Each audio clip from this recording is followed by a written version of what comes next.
के चरणों में कोटि कोटि प्रणाम।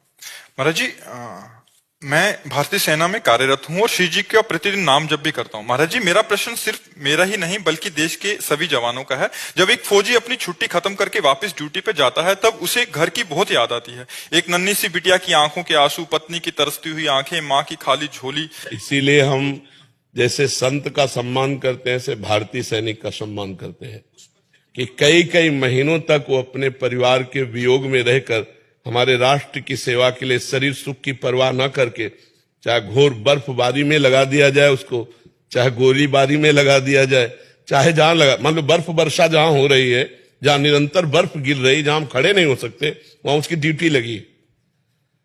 और अपने प्रियजनों का वियोग सबसे ज्यादा कठिन होता है, क्योंकि वो हम लोगों ने देखा है। अब जिस दिन से घर से निकले थे जीवन में घर नहीं गए, हमने तो मिटा दिया, अब ये तो उसका राग रखे हुए हैं, कितना इनको हर बार जलना पड़ता है। मान लो हमने तो एक निपटा दिया कि हम भगवान के मार्ग के पथिक हमें मिलना ही नहीं, अब क्या हो रहा हमें मतलब नहीं, लेकिन इनको तो मतलब है ना। और राष्ट्र के लिए ये अपने जीवन को पता नहीं दोबारा में आके बच्ची को गली लगा पाएंगे कि नहीं, कोई भरोसा है।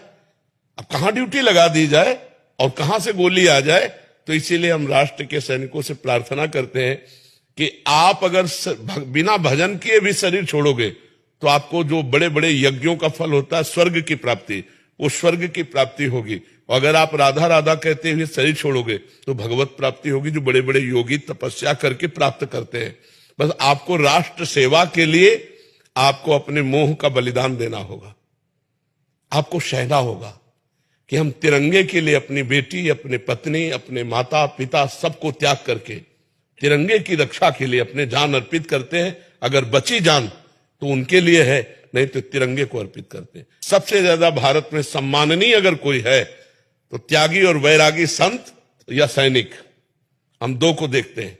मान लो आप बहुत बड़े पद में हो तो आपके साथ व्यवस्था है, अंगरक्षा है, आप अपने घर में चैन से अपने अनुकूल भोजन पा रहे हैं, समय पे सो रहे हैं, मनोरंजन कर रहे हैं। वो राष्ट्र का सैनिक, उसको जो मिला खड़े खड़े खा रहा है, जरूरत पड़ी तो गोली चला रहा है या हर कष्ट सह रहा है। अपने परिवार से फोन से बात करने का भी समय उसको नहीं मिल सकता।